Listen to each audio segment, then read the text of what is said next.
Hello, I am Chris from Deus Ex Machina, and I am here with Dave from Rampant Wolf Games. And together we fight crime. Gateway Gamers. He forgets it. I do. And we are here to talk about mechanics that are underused in games. These are yeah. These are mechanics that are underused in games. Yep. I like just like repeating the list with emphasis. So, all right. I mean, let's just. I know. There's going to be a situation where I'm like, "Is that a mechanic?" And you're like, "Yeah, it is." I'm like, "Okay." Yeah. I swear to God, we don't do this intentionally.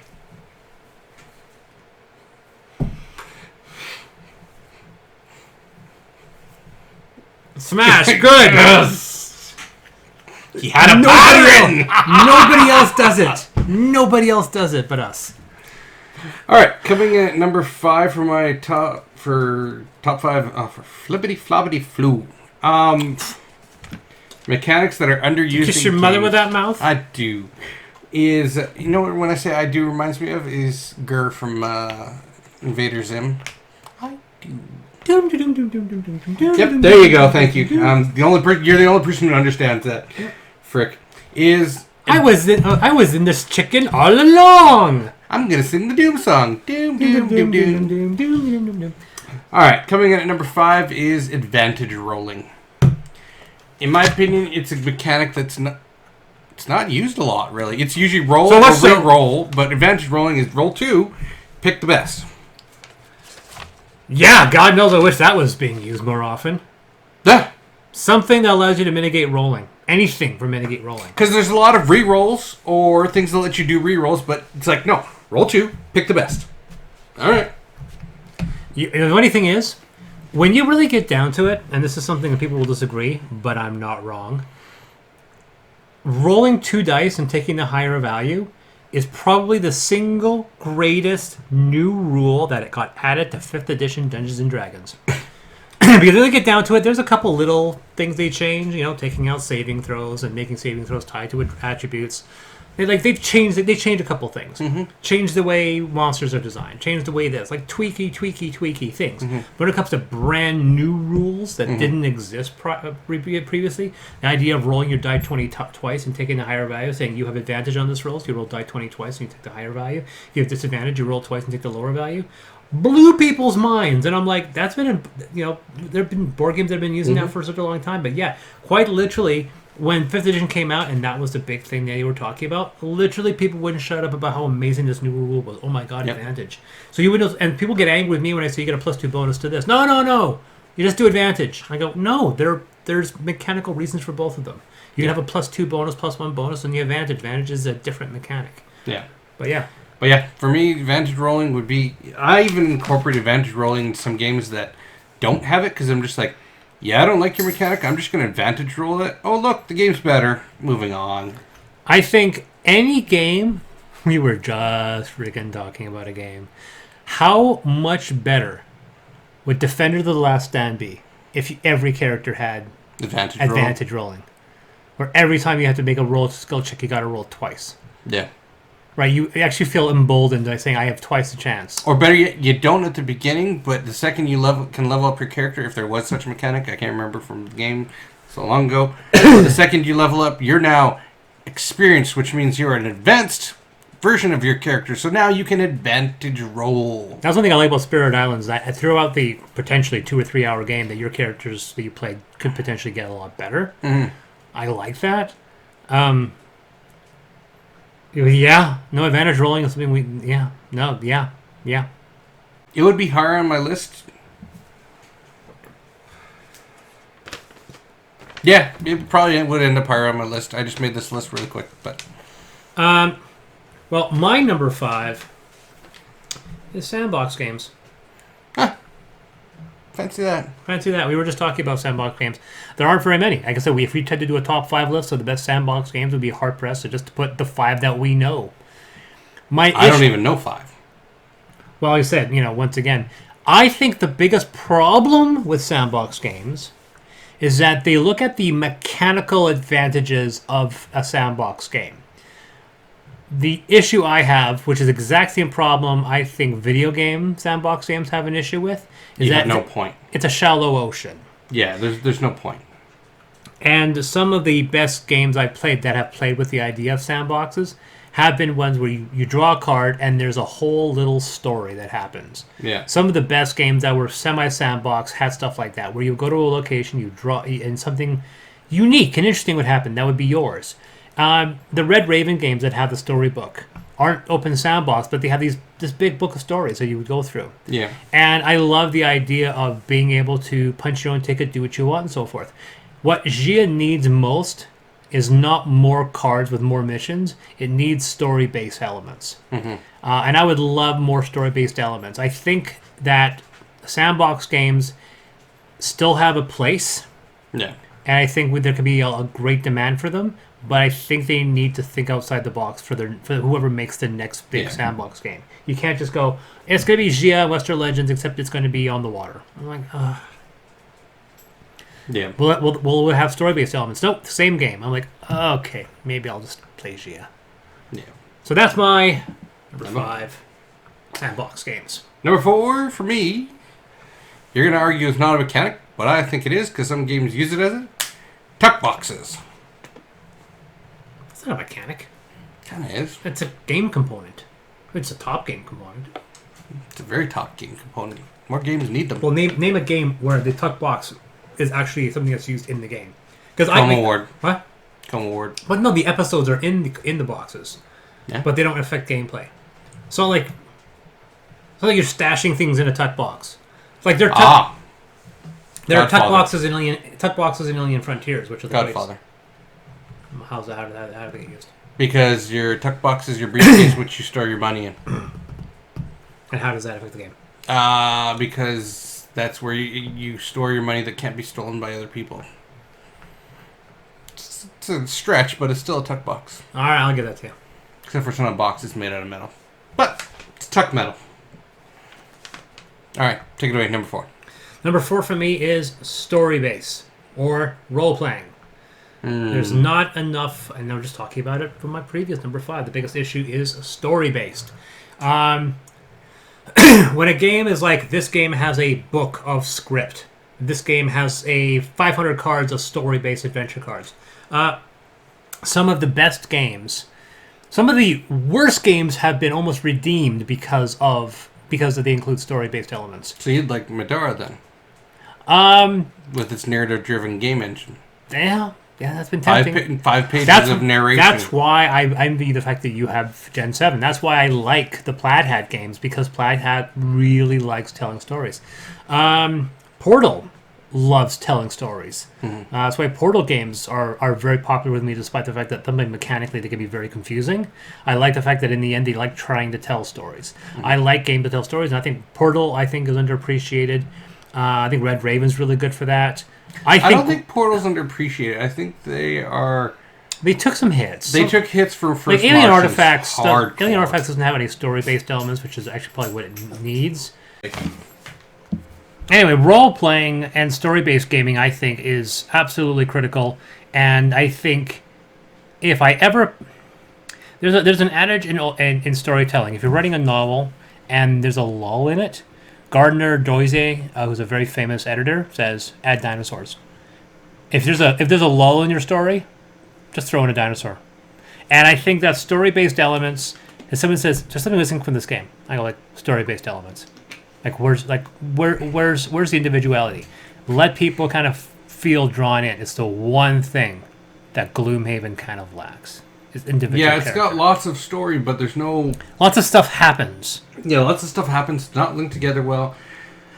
And if you really want me to tear Gloomhaven apart, we can. But I'm gonna move right on to my number 3, which is simultaneous move. Oh no! Or simultaneous action selection. Nope. No, I'm not a fan of this. Are you kidding me? You love it. Heroes of Land, Air, and Sea. That's not simultaneous action selection. Simultaneous action selection is Mission Red Planet. Oh no. Simultaneous action selection. Well, I mean, what's in Hero? The follow mechanic, then, if you want to call it that. That's way different. I'm doing something. Follow-up mechanic is not simultaneous action selection. Simultaneous action selection, I bring in. Okay, well then I'll call it follow-up. Follow-up, absolutely. Yeah. I thought we were gonna have words. I was like, you can have it. I mean, I'm not gonna say I'm taking that away. No, but that's what I was meaning. That okay, because simultaneous action selection is when you place down both cards, and you all reveal them, and then suddenly, by pure chance, you determine. It kind of is simultaneous though, because it's like I'm doing something, anybody else doing it? Yeah, okay. Yeah, but simultaneous action selection, by definition, in like on the websites, simultaneous action selection is you're revealing your action at the same time, and then they get cooked off in whatever order. Cauldron Master, which is a card game, which actually I don't mind, it's actually pretty good. Has simultaneous action selection, but a follow-up mechanic, which I've only seen in 2 games, that one and Tiny Epic Galaxies. Yeah. No, that's fine. Yeah. No, you're absolutely right. Absolutely. Yeah. Follow-up mechanic. So that's my number 3. Well, you can keep talking about it now that we've understood it. No, that's okay. Well, my number 3 is. You're gonna come after me for this one. It's something I still think is underdeveloped as engine building. I disagree. I know you are. It's okay. There's lots of games that use it. It's not underused. Terraforming Mars. Not an engine builder. Kind of is. It's an economic engine builder. It is a tableau builder. Oh. Yeah. Engine building is some games like Scythe, Wingspan, Space Base, Gizmos, and yet the funny thing is, I think that the best the games, there are games that come close to it, and the games that could do to be more engine building. Like Harris of Land, Air, and Sea could be a better. It's not a very good engine builder. It's a great game, but not a very good engine builder. It could be a great engine builder. Almost every single game I play competitively, I'm like, man, this would be great as an engine builder. Most of the engine building games I've seen, with the exception of Scythe, are not thematic. And I'm getting annoyed that so many engine building games are abstract. Gizmos and Wingspan are very abstract, despite people talking about the theme of Wingspan. Wingspan has a great visual sense, it has a great theme, but it's not integrated with its game. It's a game engine with birds. Scythe absolutely is a thematic engine builder. Viticulture, when I do my review for Viticulture, I'm going to criticize the fact that it's the one Stegmaier game that deals with an engine builder, but the engine builder isn't very good. I almost wish they did a Viticulture 2 with a better engine builder. What are you doing? I was trying to see whether or not it had engine building. No, I didn't classify it. Not on there, I checked. Yeah. I know. When I did my review of Terraforming Mars, I actually looked it up and go, oh, it's actually not classes, because class is a tableau builder and not an engine builder. Another engine builder would be Kepler 3042, which is another good engine builder. But that, like I said, Scythe and Kepler 3042 are the only 2 thematic engine builders I play. Although there's 3 or 4 others that are abstract, and I wish there were more thematic. I would say like thematic engine building. If I could be specific, a thematic engine builder, one where the engine building is actually part and parcel with the theme of the game and not slapped on there as an abstract. And so many games nowadays are doing semi-abstract or fully abstract engine building, and I like them, but the problem with it is that they end up all looking the same. Space Base and Gizmos are the same game, just redressed. So that's my number 3 pick. Engine building. All right. My number 2 pick is multiple alternate endings. Oh, that's very specific. It is very specific, yes. Name a game that has it. Exactly. Well, then I don't know what you're talking about. You mean like a game where they're... Depending on your choices... Okay, Gen 7. There you go. What? I haven't played Gen 7. Oh, but that's the thing. Based on choices will end up determining whether or not you have what ending of the game you'll get. Not many games have that. Even in campaign modes, it's just like... Well, and almost every you're campaign... either going to win or you're going to lose. Yeah. There's no variation. Yeah. Well, because there's... You can almost say this as a mechanic we wish, where cooperative games where... cooperative campaign modes where the previous session carries over to the next session. You're talking about like consequential endings. Yeah. Yeah. Because First Martians has it. Yeah. First Martians remembers everything, and you start your next mission with the exact same setup you did before. Yeah. Yeah, so that's what my number 2 pick is. Multiple alternate endings to campaign modes, obviously. Yeah, that is specific. Yeah. My number 2 pick is action points. Oh. Yeah. But the reason why I picked action points is I'm... Almost every game where you get to do actions, I'm annoyed that action points aren't employed. I think Pandemic will be better with action points. I think... But why action points as opposed to just actions? The biggest reason is that action points imply that you can save your action points between turns. So if you have 4 actions, you have 4 points, 4 tokens to do your actions. Then at least those actions, like if you actually have tokens that represent your actions and you have actual resource that you can spend, then you can trade them, you can use them in other ways, rather than this takes an action and you have 4 actions and these are all the things you can do with your actions. Playing with that mechanic, I think, can be really smart. A good example would be, of course, be the game which I think beats Pandemic at its own game, which is Flashpoint. Flashpoint has action tokens. If you don't spend them, you carry them over to next turn. Yeah. And ever since then, any game that just says you have 4 actions and then, whatever, that's it, I think all of them could do better by mimicking the Flashpoint rule. Subterra. Hell, Defender's Last Stand uses action points. And I like the one rule that they have, which I kind of like, when you take wounds, you flip your action tokens over to wounds. And then when you heal, you flip your action tokens back. I think that's really smart.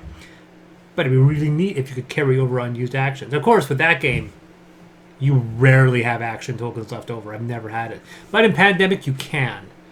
Pandemic, absolutely. You go to a place where you have to meet someone. Oh, I have to waste my last 3 actions. Oh, well, my turn is over. Or maybe you get to keep them, and the next round you'll have 7, so you can do a lot more stuff. Yeah. Boy, would that game be, fun. So that's my number 2 pick. Action points. Okay. All right. And 1, 2, 3. Wrap. Single. Decisive. Yeah. My number 1 pick is variable player powers. So you want asymmetrical?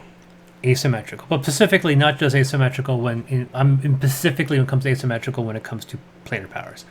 But yeah, asymmetrical character abilities, player powers. Anytime I see characters that are identical, I'm like, why couldn't you make them different? Yep. Right?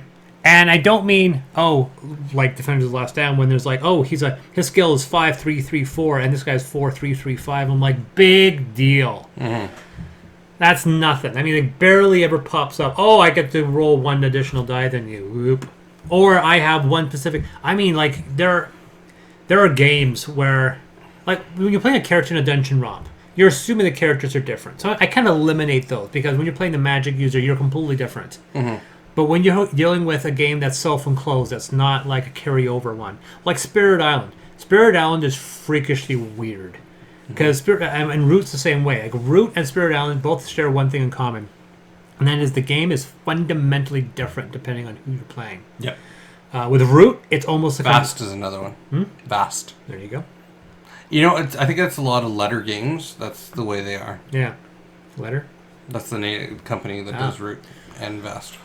Well, there you go. But Root's a good example, because Root, you're quite literally playing your own set of unique rules. Yep. Spirit Island, the core 4 or 5 characters are very different. But the 4 advanced characters, wow.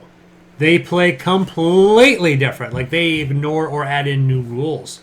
And I don't see that nearly enough. I love the idea that you are such a unique snowflake, there are rules that don't even apply to you. And there are rules that only you follow, which is really good in cooperative, not so great in competitive, because no one knows if you're cheating. So that is my number 1 pick, asymmetrical or variable player powers. On to me with my number 1, which is going to be one that you're going to argue is number 2, which was choose your own adventure. Nope, I'm not going to argue with that one. I think you're okay with that one. Okay. Because I don't think it's used enough. Well, I can think of literally the Choose Your Own Adventure, Yep. and I can think of Legends of Dragonholt, Mm-hmm. and Red Raven games have Choose Your Own Adventure elements in their storybooks. And that, I'm going to make an argument to saying that is like my role playing. Yeah. Because it's basically the exact same thing I'm asking. You're absolutely right. There's not enough of it. Mm-hmm. Not much no, on that. Yeah, no, that's 100% correct. Because if you were kind of merging yours with mine, then yeah, areas where you get to choose your path, choose where you want to go. Choose your own story. Have you played Legends of Dragonholt? No. It's always been on my list, but I've always been apprehensive just because there's people are like it's like you open a box and there's like 4 books and that's it. Jeez. Because that's it. It's a choose your own adventure with a big map. And they say it's a little like Gloomhaven because you're basically affecting the world and not affecting your personal lives compared to the choose your own adventure game, which apparently you do. Yeah. So, yeah, it's going through my list. What was my number 5 pick again? Oh, they improvised. I can't remember. Oh, it was open world. Sandbox Games. Number 4, role playing. Number 3, engine building. Number 2, action point selection. And number 1, asymmetrical or variable player powers. And my number 5 is advantage rolling, which we probably could have moved up the list. 4 is tuck boxes. Number 5 is follow-up mechanic. Number 5 is advantage rolling. Number 4 is tuck boxes. Number 3 is follow-up mechanic. Number 2 is multiple alternate endings. Number 1 is choose your own adventure. And once again, I've been Dave. And I have been Chris, playing with the dog. And remember, the rules are just a suggestion. Play the game how you want to play it. Why are you sniffing my navel?